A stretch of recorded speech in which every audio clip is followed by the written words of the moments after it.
that. Awesome. Okay. All right. Okay. So first of all, I just want to, yes, you will have access to the recording after. It will be sent out afterwards. So uh, That will that be will be sent sent to to everyone. everyone. Hold one sec. Okay. Yes, no problem. So that will be sent out in an email afterwards, probably later tonight. I'm going to upload it just to YouTube and then send that out to everybody. There's also a lot of information that I'm going to go through. So I imagine it will be nice to be able to go back through everything too. So first, I do just want to say a huge thank you. Everybody who could make it live, I know that you're busy. There's a lot going on. This is kind of an awkward time depending on where you're at, you know, East Coast, West Coast, and all of that stuff. So just a huge thank you for being here. Thank you for letting me record this as well. This is a topic that is super near and dear to my heart, and I'm really excited to nerd out on it a little bit tonight. So if you don't know me, my name is Kate. I am a creative arts therapist. I am in private practice, so I work for myself. I've been doing private practice for about 5 years. I have over a decade of therapy experience. I started off as a music therapist and now do a little bit more creative arts play-based therapy. And I am definitely a nerd at heart. I would say my current fandoms include reading romantasy, playing D&D. I like playing video games, and of course getting crafty and doing some art stuff. So, but I'm always rotating my current fandom or current interests of things too. So I often call myself a hobby collector. And so Creative Therapy Umbrella is the place where I create resources for creative therapists. So that is kind of my side thing that I do, the other thing that I'm really passionate about doing, bringing more creativity to therapists. So we're going to be talking about Dungeons and Dragons. So I know some people who are here have never played before. Some people are probably experienced. So just as a quick overview, Dungeons and Dragons is a tabletop role playing game, often called TTRPG. Dungeons and Dragons is just one type of TTRPG. I think of it's like a Kleenex of tissues, kind of. It's like one brand, but it's the most popular one. It's huge, it's very, very popular.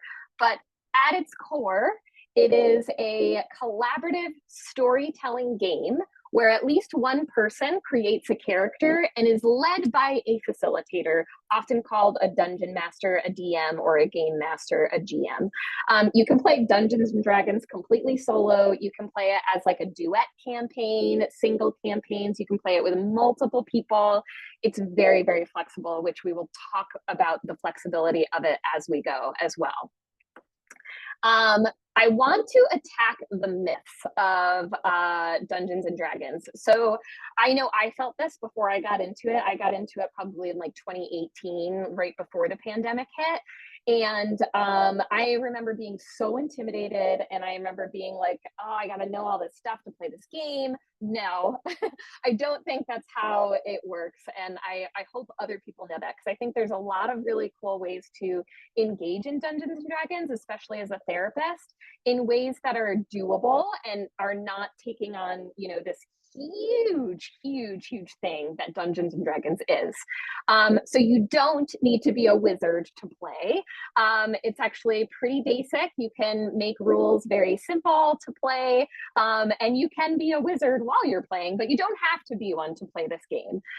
You can cherry pick things from this game to bring into sessions.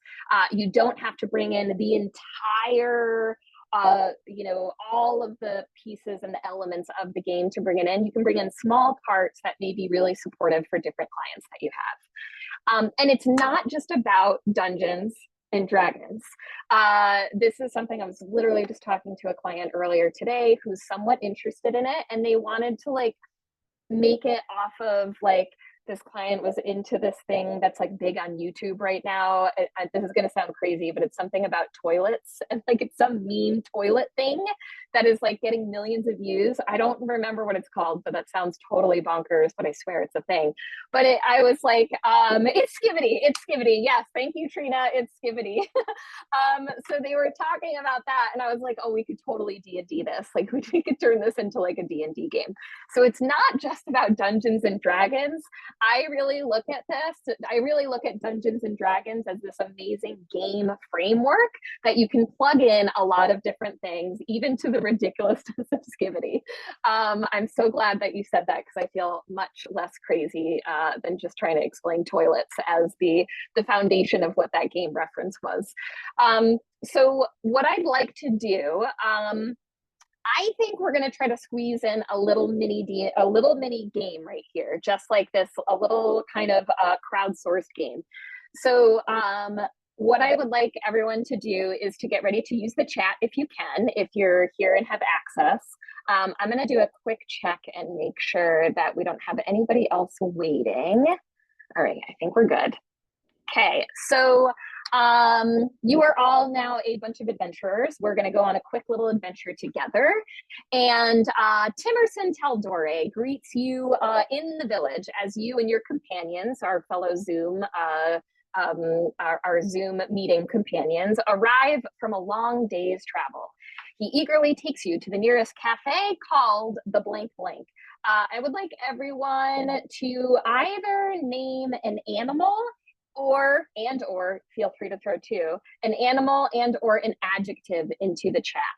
We're gonna name our cafe, crowdsource this as we go.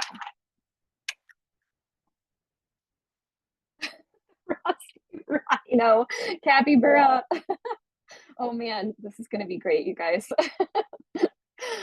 Oh, the chaos capybara. Wow. Okay, pepperoni. Okay, these are so good. I don't even know how to choose.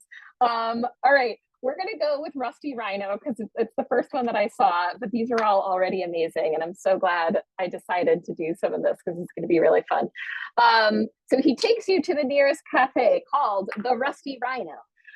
There, Timerson kind of looks you all up and down, and he says, well, adventurers, I have got an issue where I really need some good adventurers here to help me out. There's quite the scary thing taking over our town, but I've never met you as adventurers, and I don't know, you don't hail from these parts. So how do I know that I can pass something so important on to you all?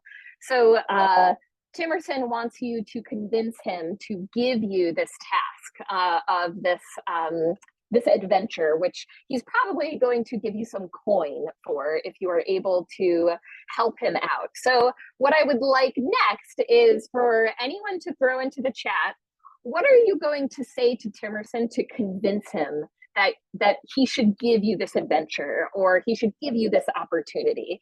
Yes, this is where we'd probably roll for persuasion. We won't roll. You can if you would like to. I would love to hear if someone would say like, oh, we're really strong, or we all carry giant swords, or we're very charismatic. Kind of like thinking of something strength-based. What are you going to say to convince Timerson to give you this adventure? So in game, this is actually where like we could do a persuasion roll. In therapy, dedicated to the cause. Love it. All right, so we've got a bunch of dedicated adventurers here, and we come with 8 friends. And we're charming a group of gremlins. All right, we have 8 gremlins who are stealthy, who are dedicated to the cause. Sold. Timerson is like, yep, no persuasion check necessary. I trust you guys. Let's do this. Okay, so we're gonna pause here, break the wall for a second. We're gonna break this down really quick. The adventure breakdown, we just did some role play. So this is where D&D can be really, really powerful. And we're gonna add on lots more to this later. But on the right-hand side over here, past our swords, you can see that there's opportunity to become emotionally invested, motivation to have influence, powerful, become a hero, become these charming group of gremlin heroes. It's curious of like, what is the relationship to the quest giver? How do players do with handling diplomacy? Everyone was quite diplomatic. Nobody threatened anybody so far in this, which is pretty cool, but you could if you wanted to.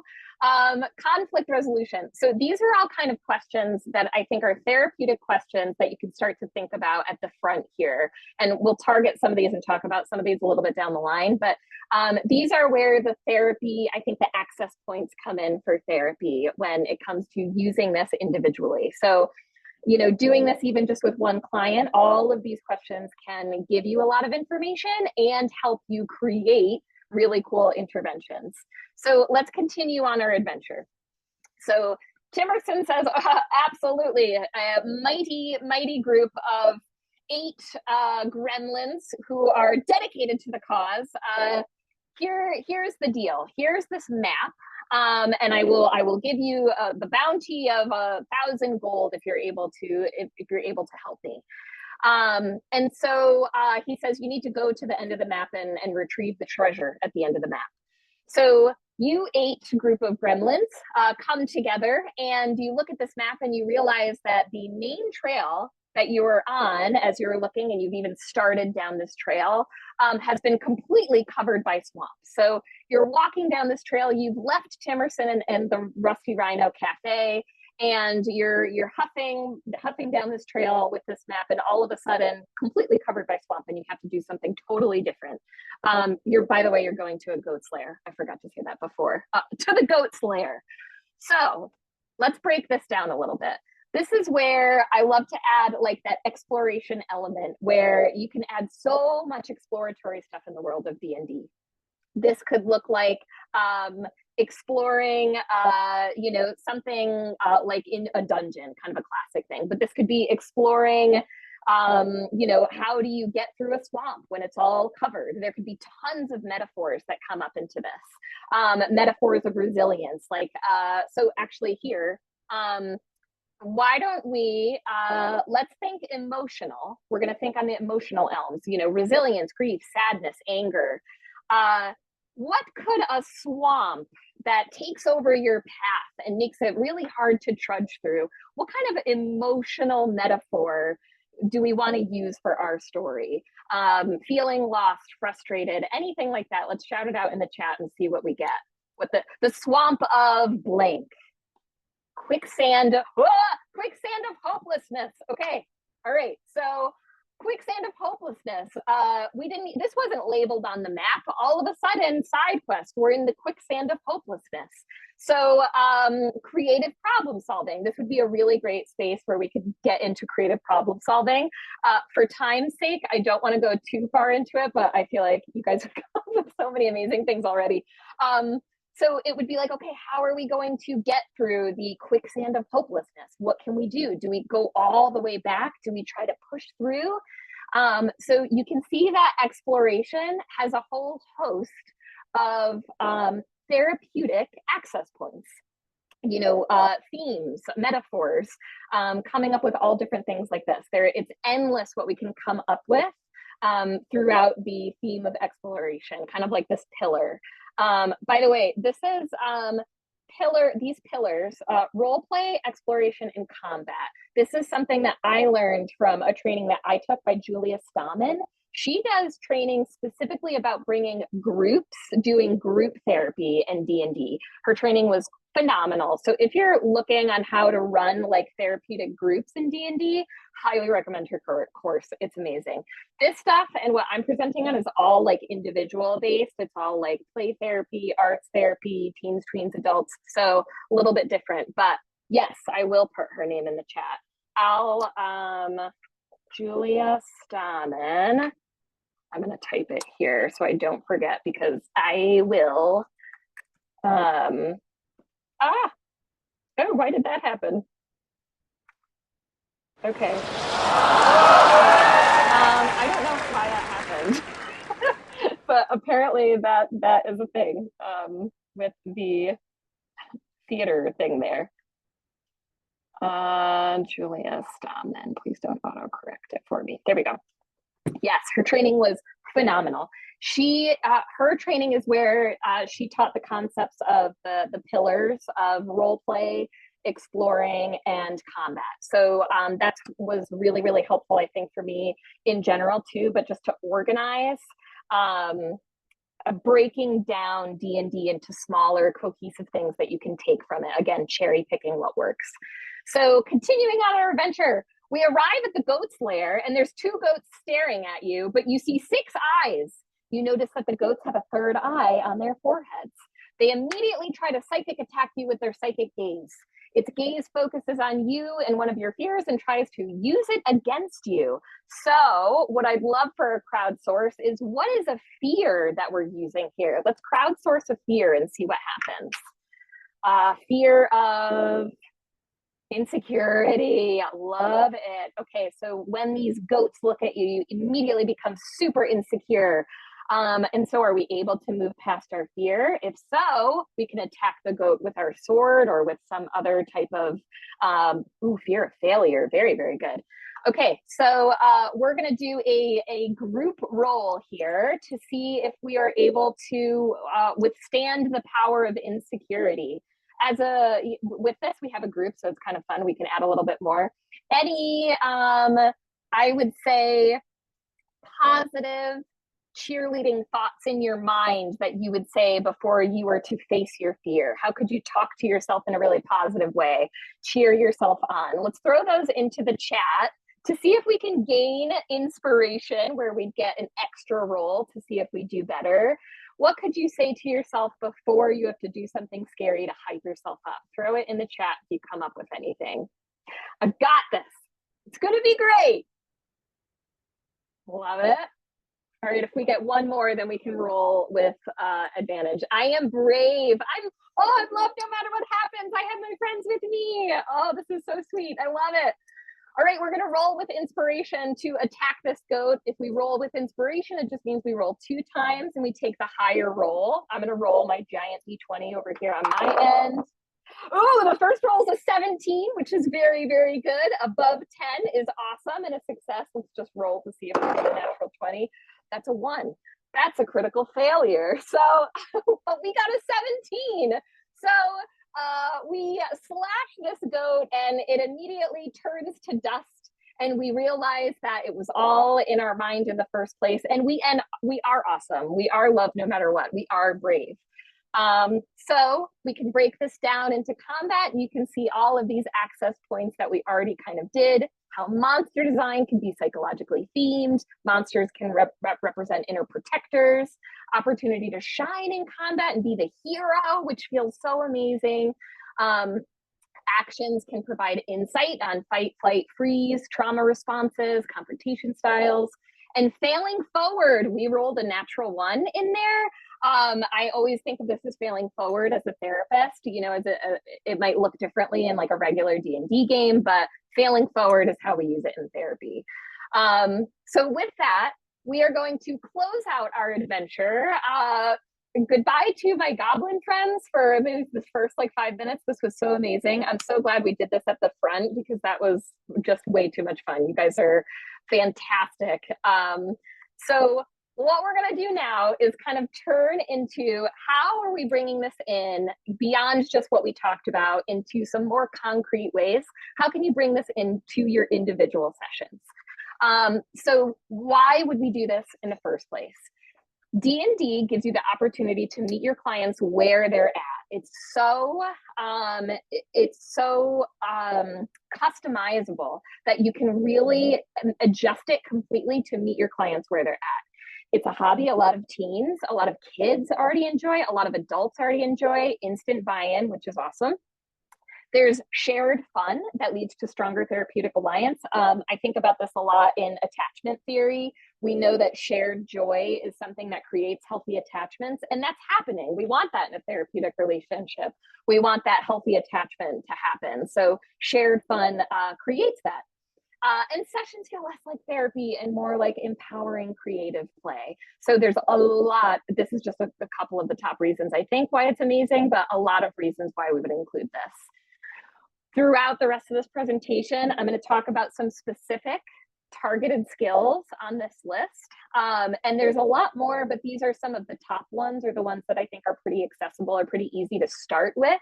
If this is new for you, new to bring D&D into therapy, we'll talk about some of these, but there are a lot more besides these as well. Dice. They are so fun on their own. This is a 20-sided die. I can't see myself, so I'm not sure if you can see it, but I'll put it over here and actually, let's do this. So these are dice. Dice are hyper shiny click clack rocks. Yes, clickety clackety all the way. So dice are addicting. There are so many cool different types, styles, thousands upon thousands of dice out there. But the really cool thing is, to start, you can literally type in virtual dice roller into your computer, and Google will give you virtual dice exactly like the ones that are shown in this picture. You do not need to even have a set of dice. You can use your computer. So dice it's very accessible.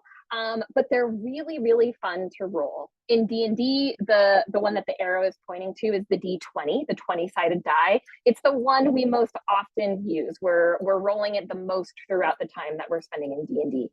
In general, a 10, anything above a 10 is a success. Anything below a 10, or a 10 and below, or a 9 and below, is a failure. In therapy, a failure forward. I try to do. And sometimes not. Sometimes if we're working on something really specific, we might not fail forward. So I'm going to slide back. So besides being just really fun, or being a dice goblin like myself, and collecting them in hordes, they are really fun for rolling for choices.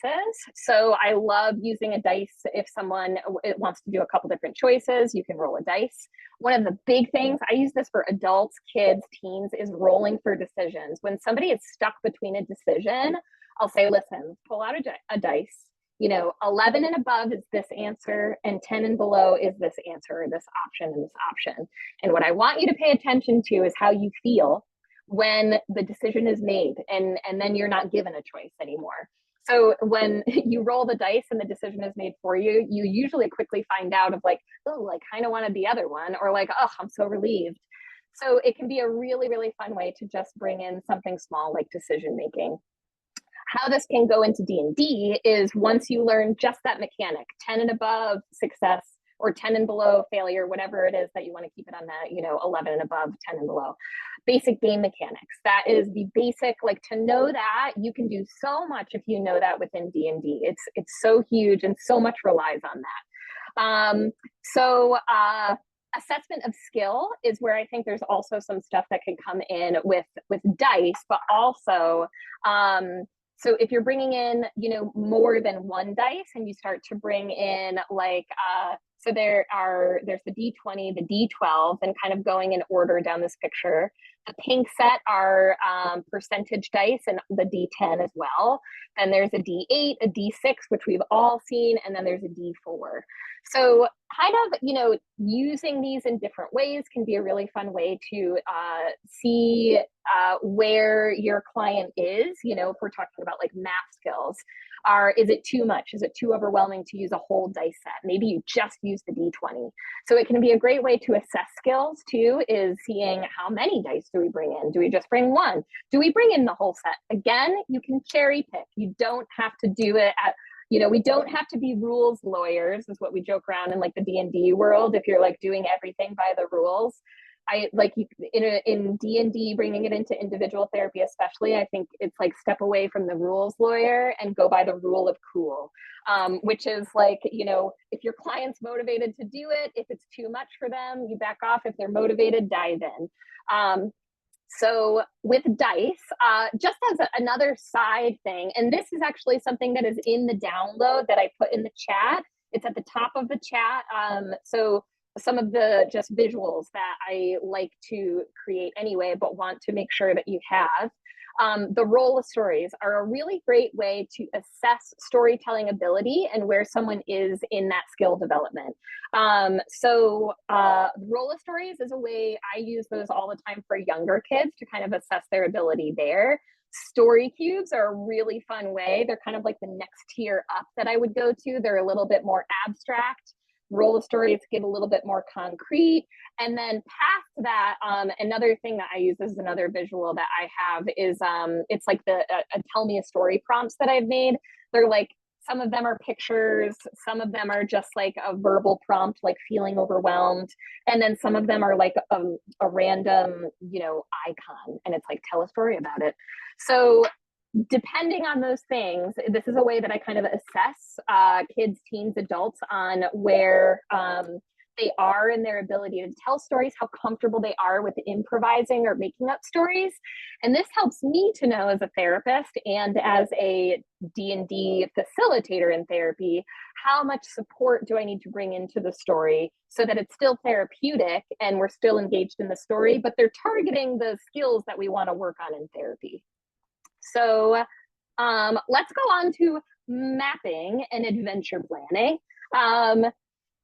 There's so much with this one too. So there's a lot of executive functioning that is demanded in a D&D game. There's a lot of planning. There can be. I'm thinking kind of like in a regular D&D game. But there's a lot of planning. You're using working memory. There's a lot of cognitive flexibility. And again, we can tweak these things depending on what you're working on with your clients.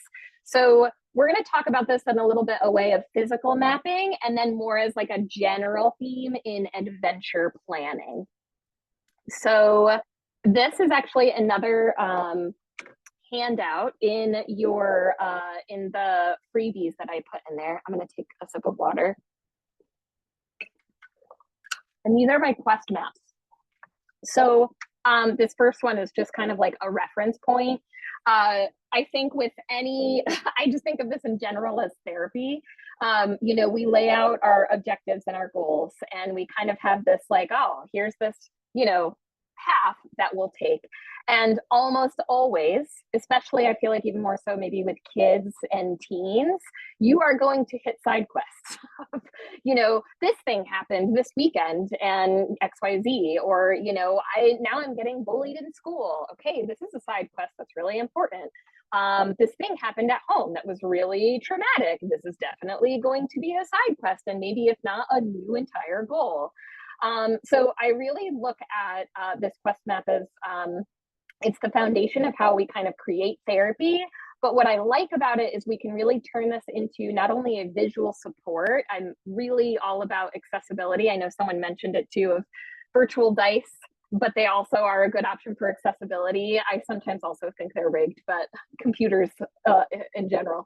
I think visuals and having lots of different opportunities for accessibility is so important, especially for different learners, ADHDers, talking about executive functioning, trying not to keep everything in our head.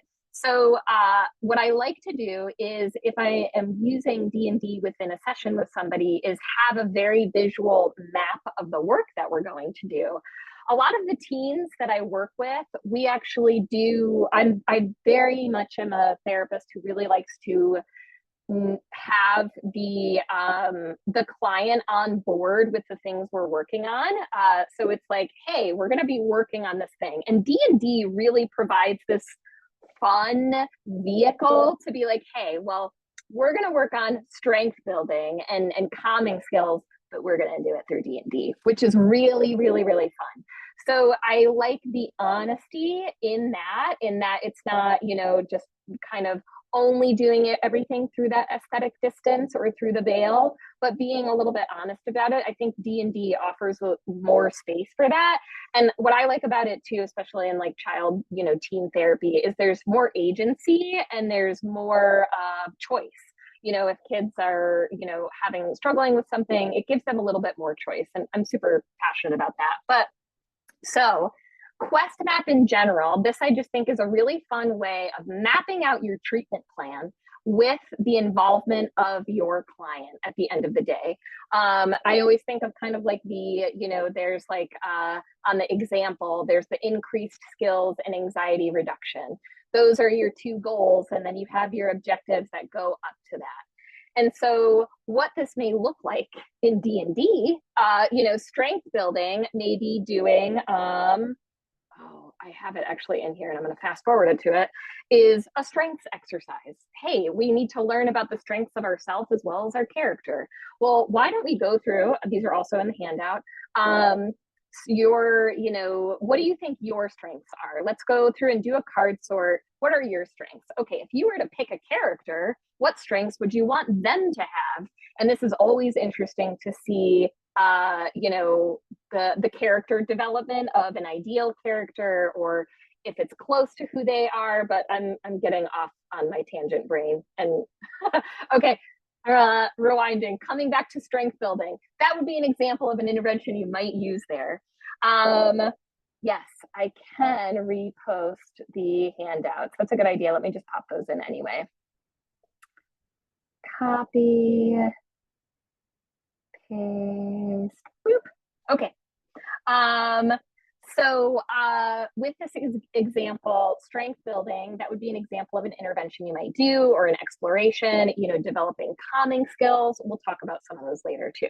But so this is a really cool way where I think you can get buy-in for your treatment plan and be really open and honest with the client about what you're working on and what you're doing. This is also a really fun way to do it. I really like doing like the map, like the turning it into a real map. So something that I do beyond this, and this is just like a Canva example, but like for some kids who are really like artistic or really into creating tangible items, again, I think of like accessibility and doing like multi-sensory experiences. So not just always verbal, but having a lot of like physical things to ground us or to help us focus. So something we might actually do is actually create a map. So like tea stain, actual water, and like, rough up the edges. And then, even you can print it and then do that with something like this, but rolling it up and putting it into a tube.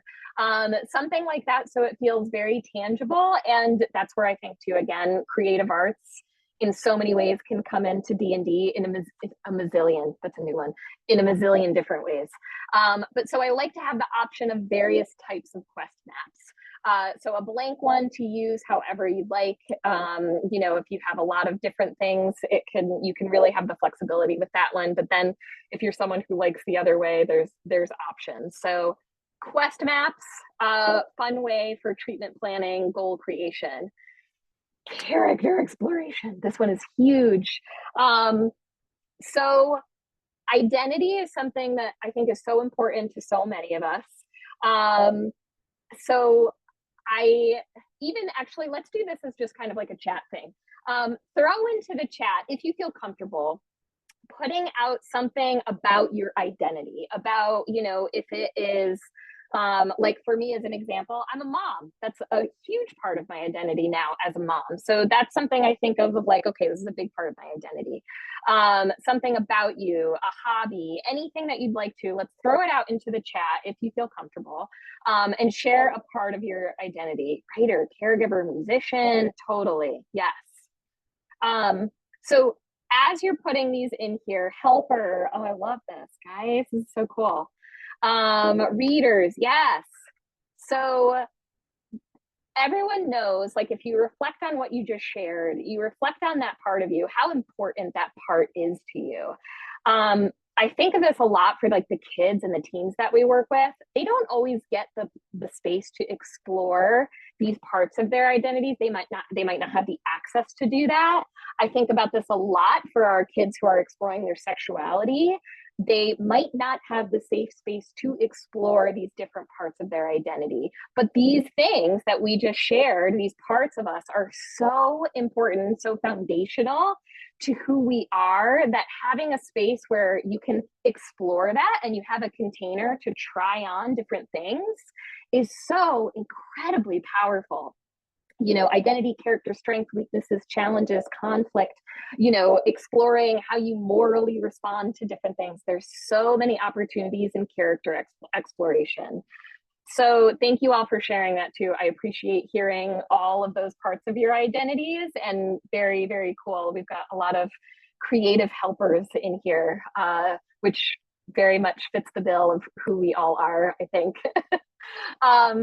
So what I think of in therapy, this can provide opportunity for processing real world challenges, exploring motivation, desires, moral decision making.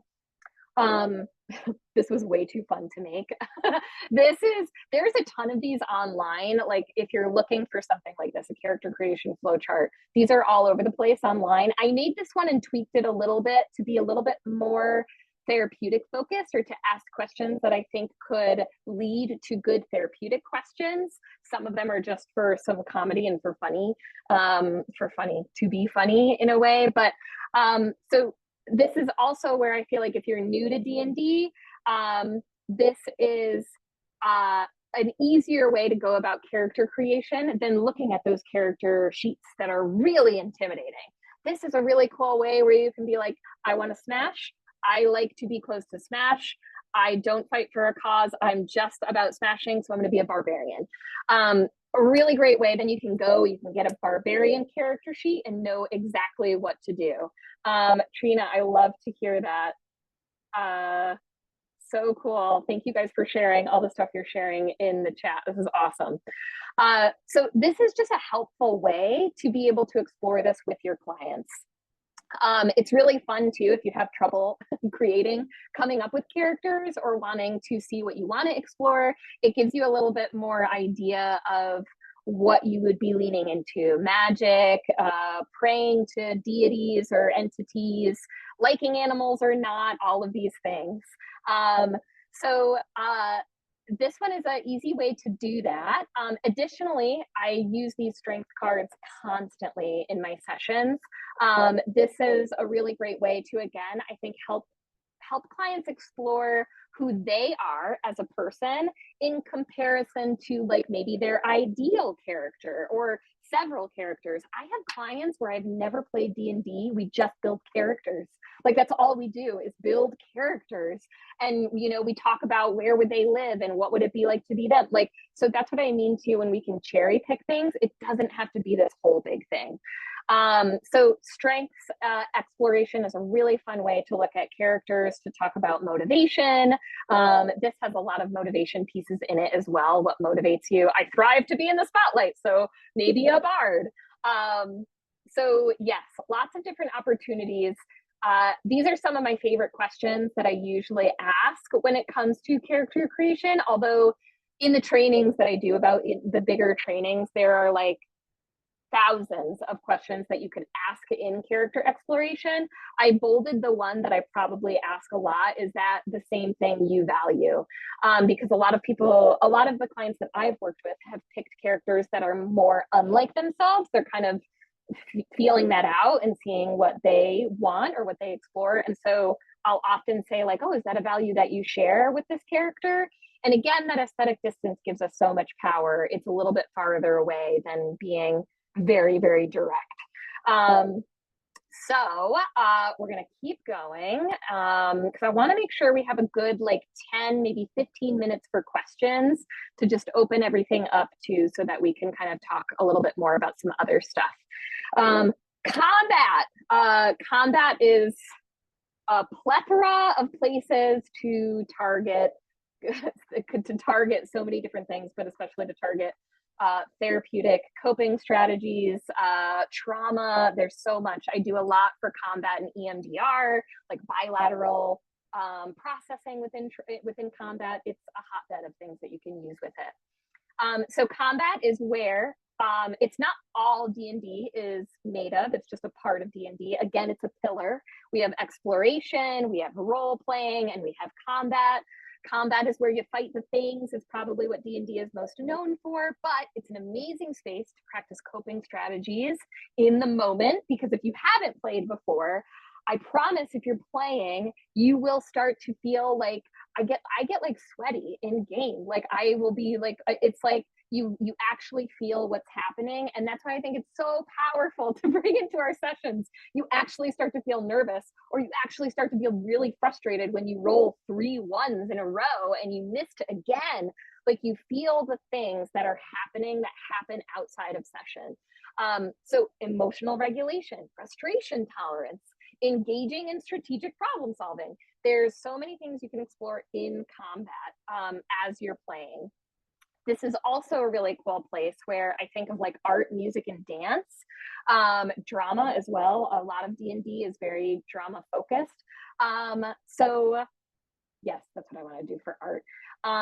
So in thinking about music, there is actually a whole class. If we look on this sheet here, oh, I went too far. My bad. A bard, which is down here in the blue, way down here. That is a whole class dedicated to basically creativity. They're very much like known for being musical, but that's not the case. You can be a writer, you can be an artist, you can be any type of creative as a bard. But I think of them all the time in, if you are doing music therapy or music therapy interventions, and if you're a bard and you're in the middle of combat, creating like the pump up song for, what's going to get everybody really, really motivated. What kind of song would you want to do? And having like a whole playlist for combat. And then how therapeutic is that to have a whole playlist to get like really pumped up about doing something that's scary or that's really hard or that's intimidating. So again, this is all like very coming back to the therapeutic elements. Why are we doing it? Dance, again, hotbed of ways that you could use creative movement in combat, sword fighting. I have hidden behind my couch, I have pool noodles that I use for like doing combat physically. It's an amazing somatic experience as well, whether it's trauma, anxiety, just getting the body moving, especially if you work with kids and teens. Sitting for long periods of times, it's just not always the most fun. So I use pool noodles. Those work successfully most for me. But I also think of in art, this is another part of the handout that is in the download. And for the training that I do, I have a bunch more of these. These are just a couple of the ones to kind of get you started and get your own creativity started. Excuse me. I'm going to take one more sip of water before I do some of these. And I know it's kind of small, but hopefully you can kind of see how some of these work. But this is kind of the way that spells are set up in D&D. And essentially, these are all some of the most classic, like CBT coping skills or visualization, all these different coping skills that, we might be teaching and using in psychoeducation. But I think it's way cooler to be like, temper the beast, than name it to tame it. Like that sounds way more fun and might be way more engaging for some people than like, why don't we try name it to tame it? This is such a fun way of doing coping skills. So what I like to do is like in combat, I am too, Trina. I'm glad to hear it. I am clearly totally obsessed with this stuff. So in combat, the way that I use these spells is it's almost like a bonus. So these are depending on, who the client is, their character. If they're a barbarian, if they're a wizard, they may have more access to some of these, but I kind of like to just group these for all of my clients because they're coping skills. So it might be like 1 or 2 per combat they can use or some type of thing like that. But what I'll do is I'll shuffle them and then have a big pile of them. And then they've got to do the one that they get. So that's kind of hard. But what I like about that is you get to explore and find the coping skills that work for you because everybody's different. And there's all these different coping skills and who knows what's actually going to work. But with each one, once you do the coping skill, then you gain things like an additional, D4 to your attack roll, or you get advantage and you get to roll again, or your adversary gets disadvantage and it's really extra hard for them to hit you. So this is one of the really, really fun ways I love having people practice coping skills and expand their coping, calming skill set. Again, in the training that I do, there's a lot more of these. This is just a flavor. This is probably one of my most fun things to do, is making these spell coping kind of strategies. And lastly, I think it's lastly, yes, it is, role playing. And we talked a little bit about this on the front end. Again, role playing is a hotbed of opportunity for therapy. I think about this so much with, I think about people who are practicing social skills. And what I love about this game and the community behind this game is that let's say you're using this in session with someone who's practicing social skills. Maybe it's someone who is neurodivergent, or someone who has a lot of social anxiety. So they're really trying to, work on social skills or get more comfortable talking with people or being open with people or connecting, being vulnerable, anything like that. This is such a fun, motivating way to do it. And there is so much less risk tied to it.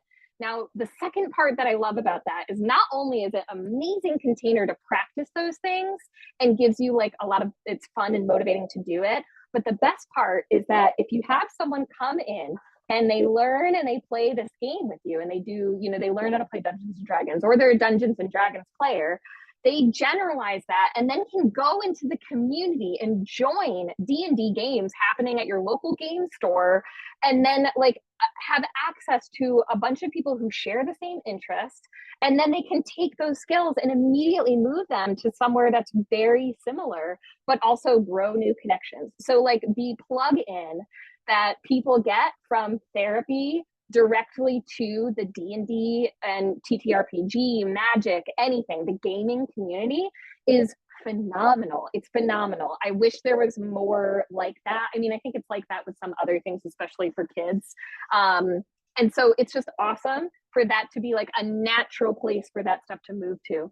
A lot of the kids that I work with, that is like the end goal, is like, all right, we're going to do all this stuff in here, especially if we're working on social skills, or, anxiety, social anxiety is like our long-term goal is we're going to get you into a game in the community playing and meeting new people and taking those social risks outside of the therapy room.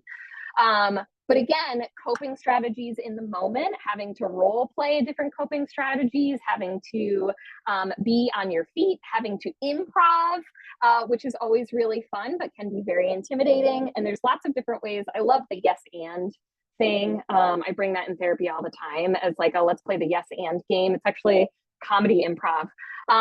But again, the last one, practicing failing forward. Role playing that or socially engaging with that when that happens. I think there's a lot of, I know someone had said before, fear of failure. What happens socially when you fail in front of other people? And what do you do? How can you come back from that? How do you role play out of that? So there's just so many opportunities, again, in role playing for working on different skills. So I'm going to open this up for questions in just a minute. I'm glad we have a good amount of time. So this is, I want you to have tons of information. I want you to be able to like take some of this stuff and run away and go and like bring it into your sessions, because I do think this is such a hotbed and such a big thing in like the community right now. Kids are into it. It's like, just waiting to like kind of light that fire for therapy. If you are curious in learning more about this, I have many more trainings. If you haven't taken a training with me before, I am a huge person who is very focused on the learning, yes, but learning the skills and feeling really comfortable and having like time and space to practice those things.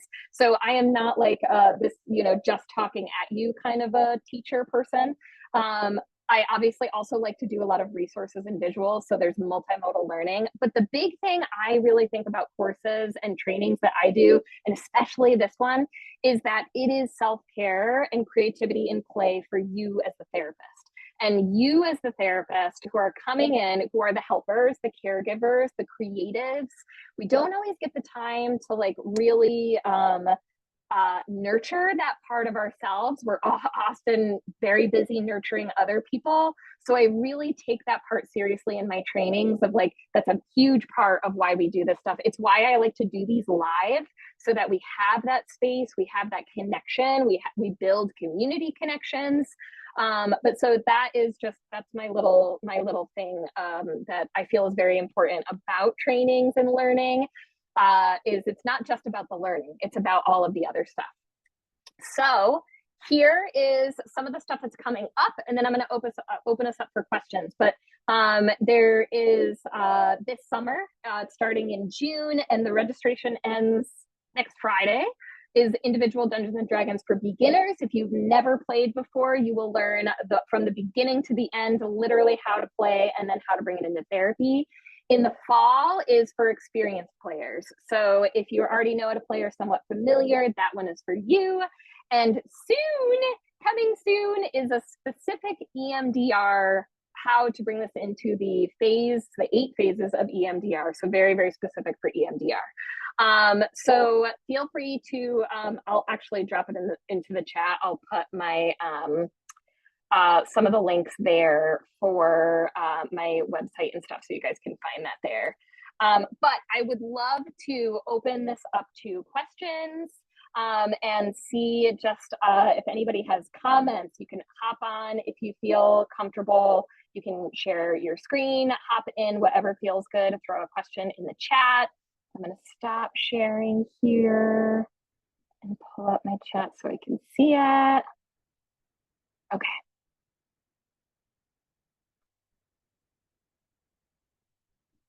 Cool. All right. So I'm going to drop into the chat the link to my website that has a bunch more information if you need it, if you're curious.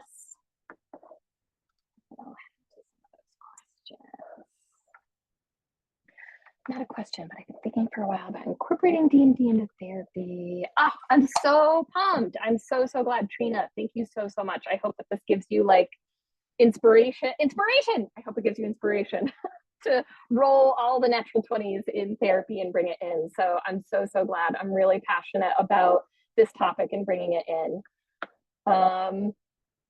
Yes, Bardic inspiration. Love it. Yes, Leanne, if you play, I talk about it all the time with I'm currently DMing Wild Beyond the Witchlight. And one of my players is also a therapist and one of my best friends. And we're like, oh, this would be such a great therapy moment. And like, we're always nerding out in the game about how therapeutic, how much potential there is therapeutically. Oh, that's awesome. Oh my gosh, do you have a bunch of bards if it's made up of music therapists and educators? Or non-bards. I feel like that is other thing, you know, exploring who you only one. Yes, of like, I do this all the time for work, so I don't want to do it. I could totally see that. Oh my gosh, couples therapy for what is Strahd? Was that with Strahd and his I played Strahd forever ago. I can't remember her name. That's amazing. Couples therapy. Yes, so good. So for anyone who doesn't know, Curse of Strahd, Wild Beyond the Witchlight, these are all like pre-written story arcs where and a lot of times I'll use pre-written arcs within, you know, D&D therapy too. But you can make up stuff completely on your own. Like they call it home brewing. So you can homebrew tons of stuff on your own, but you can also use things like big campaigns, the Curse of Strahd, Wild Beyond the Witchlight, different things like that. I forgot to ask too, for anyone that is here, I put a link to a survey in Zoom. If you have time, I would love to just get your feedback on the webinar, on some of your thoughts about D&D and therapy in general. I think there's 5 or 6 questions. So if you have time, I would so love to hear any of that feedback, any questions or anything. So that link is there as well. Genuinely could work in couples therapy.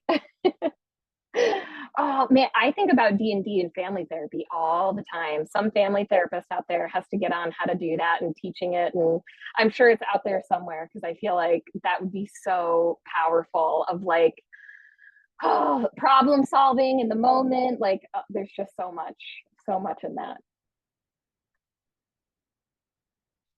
Anyone have any other questions?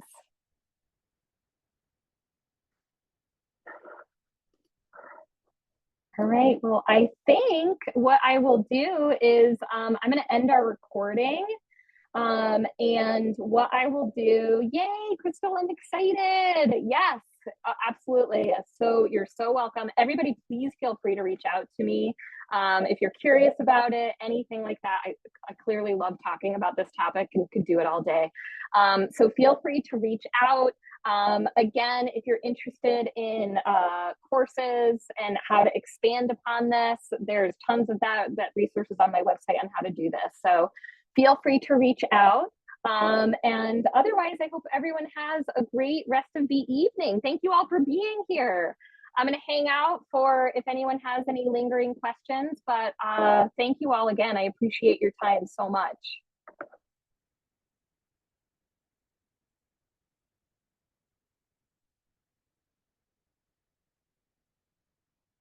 You're welcome. You're welcome, everybody.